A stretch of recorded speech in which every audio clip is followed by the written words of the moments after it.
High সবাইকে, আমি Ananya and again welcome back to my blogs.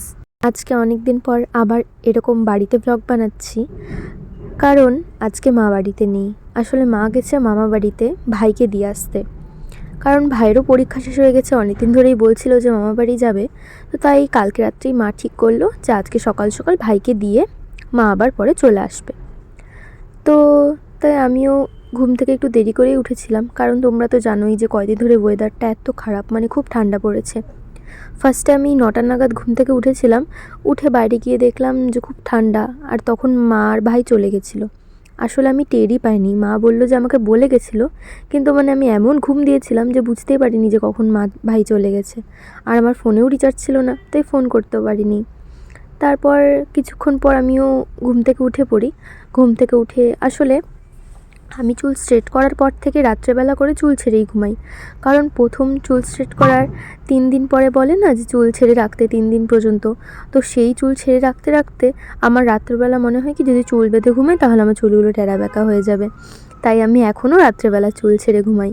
তো চুল ছেড়ে ঘুমাই বলে চুলের জট লেগে যায়, তো তাই ঘুম থেকে উঠেই আমি সিরাম লাগিয়ে চুলের জটটা ছাড়াচ্ছিলাম। আর একবার খোপা করেছিলাম, কীরকম জানি হয়েছিল, মানে খুলে গেছিলো। তো তারপরে এভাবে ছেড়ে নিয়ে ক্লিপ লাগিয়ে নিলাম। এভাবে ছেড়ে রাখলে দেখতেও খুব ভালো লাগে। তারপর আমি ফ্রেশ হয়ে চলে আসি। আর যখন ঘুমিয়েছিলাম তখন পাশের বাড়ির বম্মা দুধ দিয়ে গেছিলো, তো সেই দুধটাই গরম করে নিলাম। গরম করে আমি এখন সকালে ছোলা আর বাদাম খাই, তো সেই বাদামটাই ছাড়াচ্ছিলাম। তারপরে বাদামও নিয়ে নিলাম, জল খেয়ে নিলাম, আর আমার জন্য অল্প চা বানাচ্ছিলাম। চা বানিয়ে নিলাম। আর আজকে তো মা বাড়িতে নেই, তো সব কাজ রান্নাবান্না তো আমাকেই করতে হবে। তো তাই সকাল সকাল চাল ধুয়ে ভাত বসিয়ে দিয়েছিলাম। আর মা কাল রাতে বলে গেছিলো আমাকে বথুয়া শাক রান্না করতে, তো সেই বথুয়া শাকই রান্না করছিলাম। শাকে দিয়েছিলাম বেগুন, আর এই কালো জিরা আর রসুন সম্বার দিয়েছিলাম। আসলে শাকটা খুবই অল্প ছিল, মানে 3-4 আঁটি ছিল ছোট ছোট। তো সেই শাকগুলো তো আবার কেটেছিলাম, তো একদমই অল্প হয়ে গেছিলো। আর আমি আসলে কি গ্যাসের ফ্লেমটা একটু বেশি বাড়িয়ে রেখেছিলাম, তো শাক না ঝুরি ভাজা হয়ে গেছিলো, মানে একটু বেশি ভাজা ভাজা হয়ে গেছিলো, কিন্তু এমনি খেতে ভালো লাগছিল। তারপরে ভাবলাম যে আর কি রান্না করব, মা বলেছিল ডাল করতে না। তো তারপরে কালকে সন্ধ্যাবেলায় মাকে একটু আলু বয়েল করতে বলেছিলাম, কিছু একটা বানাবো বলে। পরে আমি আর ঠান্ডার জন্য উঠিও নি আর বানাইও নি। তো আমি এদিকে আলুর তরকারি রান্না করছিলাম, আর এদিকে ছোদ্দা এসে বলছিল যে ব্লগ বানাচ্ছি, তাই ও একটু হাই করে দিল। তো হ্যাঁ, সেই বয়েল করা আলুটা দিয়ে আমি ভাবলাম একটু আলুর মাখা মাখা একটু ঝোল করি। আমি না যখন মা বাড়িতে থাকে না তখন একটা ডিমের কারি করি। তো ওই ডিমের কারিটা খেতে মানে একদম বিরিয়ানি বিরিয়ানি টাইপের টেস্ট হয়, মানে বিরিয়ানিতে যে একটা স্মেল থাকে না ওই রকম টাইপের স্মেল আসে। আসলে আমি না ওই ডিমের কারিটাতে লং আর এলাচ দিই, ওই জন্যই হয়তো স্মেলটা আসে।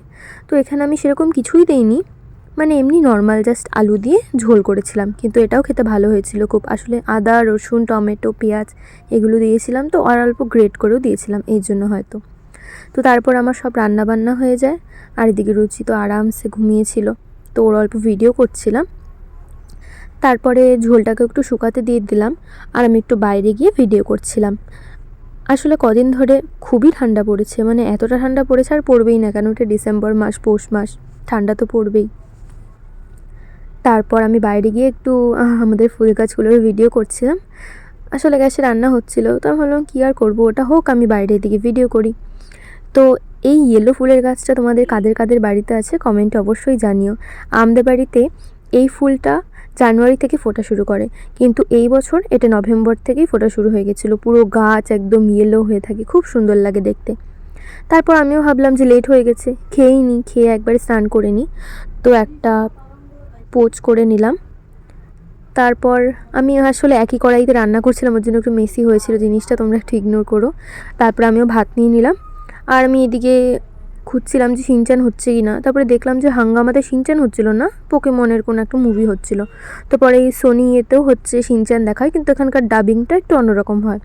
তো সেখানে শিনচানের এই ফিউচার মুভিটা হচ্ছিল, ওটাই দেখছিলাম। এই মুভিটা তোমরা কে কে দেখেছো কমেন্টে অবশ্যই জানিও। আর আমি সবসময় ভাত খাওয়ার সময় শিনচান দেখি, আমার খুব ভালো লাগে। তো তারপরে শিনচান দেখে খাওয়া দাওয়া করে বাসন টাসন যা ছিল সব কিছু মেজে আমি একবার স্নান করে চলে আসি। স্নান করে এসে সব জামা কাপড় গুছাচ্ছিলাম। তারপর আর কি স্নান করে যা যা করি, চুল আঁচড়াম, ক্রিম মাখছিলাম, এগুলোই করছিলাম। তারপরে তো আমার আর কোনো কাজ ছিল না। আর আসলে আমি একটু লেট করেই খেয়েছিলাম, তাই ভাবলাম দুপুরে আর খাবো না, কারণ পেটটা ভরাই ছিল। তারপরে আমি চুল টুল আঁচড়ে রেডি হয়ে নিয়েছি। আমি ভাবছিলাম যে পরে কি করব, কিছু তো করার নেই, মাও হয়তো চলে আসবে। মা 1:30টার সময় ফোন করে বলেছিল যে মা বাসে উঠে পড়েছে, তো তখন 3টা বাজছিল, তো হয়তো আর কিছুক্ষণ পরে চলেই আসবে। আর বম্মা ডেকে হচ্ছে একটু প্রসাদ দিয়ে গেল। তারপর রুচি এসে স্ট্রেচিং করছিল। কিছুক্ষণ পরে মাও চলে আসে, আর এদিকে রুচি মাকে দেখে ডান্স শুরু করে দিয়েছে।